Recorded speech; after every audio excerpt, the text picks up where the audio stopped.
Hi gang, Wayne McPhail here. This time we're going to talk about webcams. Now you'll remember a few years ago, if you're going to be doing any kind of video on the computer, you might have used something like this. This is an old iSight camera and microphone from Apple. And this back then, a few years ago now, shot 640 by 480, which was at the time pretty good. And it's actually a very nice camera, very nice microphone. It has two microphones in here. A lot of the barrel actually is made up of microphone.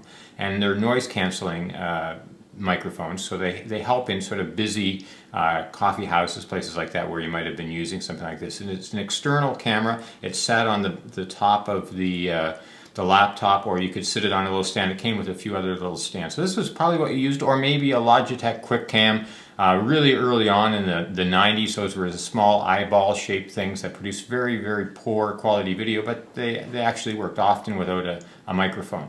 These days it's a little more sophisticated, and up until recently this is the webcam that I thought was sort of the webcam of choice. This is a Logitech Vision Pro. And what's nice about this is it's one of the few webcams that actually works on a Mac without special USB drivers or special software that you have to buy. So you can just plug this right into a Mac and it recognizes it. Now that doesn't seem like a big deal if you're on a Windows machine. A lot of webcams work with Windows machines, but not a lot of external webcams that weren't the iSight camera worked on a Mac up until now. This works on OS X and does a really nice job. It's got a very nice microphone, nice sharp Carl Zeiss lens actually, and shoots 720p video, a sort of high def video, although it's coming through USB 2 and it's going out streaming live on Skype or iChat, so you're not really going to get the full HD experience using a camera like this. Now if you record it locally you can get better quality, but coming out of a webcam streaming it's not going to be super great. But what is great about this camera and other cameras like this is that it's got really great saturation in low light. And often with webcams, they really suffer when you don't throw very much light on them, when they're really poorly lit by fluorescence or in a dim office or whatever, or workroom. So it's really important with whatever webcam you use to throw a lot of light on them, because they really perk up when you throw light on them. So that's a webcam that I think is probably one of the best webcams for using on a Mac or a PC. Excellent. You can hook over the back of most monitors. This pivots around so you can sort of hang it off the back here. There's a little hook underneath there, or you can set it on a desk. So if you're doing some kind of broadcasting from a conference or something, you just put it on the desk beside you, or even hook it over the back of a chair, and it works really well. So I really like that as an option for a webcam for Mac or PC, and again it's the Logitech Vision Pro. But lately I've been really impressed by a camera that has come from a company that you wouldn't think would produce a good webcam, because they haven't produced them before. Now this is the company that produces, first of all, this, which is the Snowball, which is a old standby podcast microphone. A lot of podcasters use this. It's got great warm sound. When it first came out, it had some problems with the driver. It wasn't very good close up, but now it works really well. And they produced another microphone that I really like, which is the Snowflake, which is this little guy here. Really nice USB 2 microphone, plugs right into the computer and can sit on the desk. And excellent capsule condenser microphone. So you're saying, well, what does that have to do with a webcam? Well, the same company has recently come out with this. And you might say, well, Wayne, that's just a black snowflake. Well, in fact, it's not. It is the blue eyeball. And the reason that it's called the eyeball is because not only is this a great microphone here for podcasting and for just chatting in general using Skype and stuff, but if you look on the side here, there's this little extra thing, and it pops out, and it's actually a little webcam. And that little webcam shoots what Blue calls Super HD. And again, if it was recorded locally, you might get really good quality out of it. You still get really good quality out of it. It's not going to look like Super HD when you're hitting Skype or you're hitting iChat or you're hitting Ustream.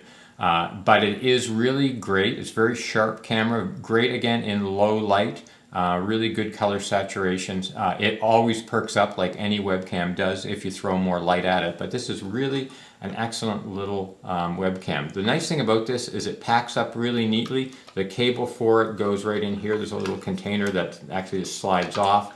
You turn the front of the microphone around, pack it in there, put your cable in there, slip that in your laptop bag, and you're good to go for a remote device that can hook onto the back of your laptop. It can swing out of here. If I just take it out of its case here, this can hook over the back of your laptop, and then your microphone faces forward or back, or you can rotate it around. So this is really good because, as you know, on a lot of laptops with a built-in webcam, the webcam is great if you're chatting with somebody, but not so great if you want to broadcast, a conference or something like that, because you can't turn the camera around. This allows you to rotate it around and pick up the sound coming from the other side of your laptop, and also the video that's happening on that other side, and you can move it around and hand hold it if you want to carry it around. So very nice little unit. So that's a quick rundown of webcams, starting with the early iSight camera here. And again, this is still worth picking up. If you've got an old G4 laptop like the fabulous 12-inch MacBook, or if you have an older laptop that doesn't have a built-in iSight camera, this is a good option. Now keep in mind that this is a FireWire port that goes into. So if you don't have FireWire 400 on your laptop, you're not going to be able to use it. That means that you can't use it with the latest MacBooks,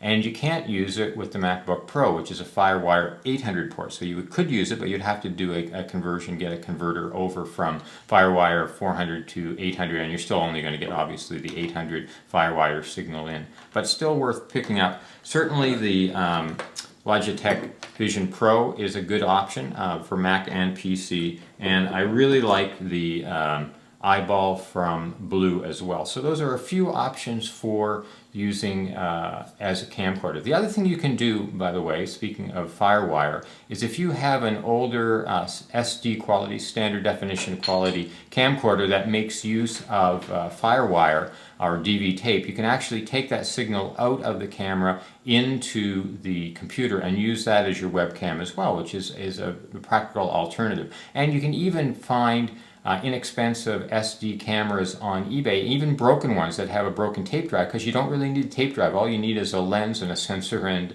the cable out that works well, and you've got yourself a really nice webcam. Keep in mind the more modern SD-based camcorders, the AVC HD format ones in particular, don't allow you to do that because the USB out of them is not compatible with using it as a webcam. So keep that in mind if you're moving over to AVC HD cameras or high-def cameras, to watch for that, because you're going to lose the capability of using them as webcams. So just keep that in mind. So hope this quick overview of webcams was helpful. I'm Wayne McPhail. Talk to you next time. Bye-bye.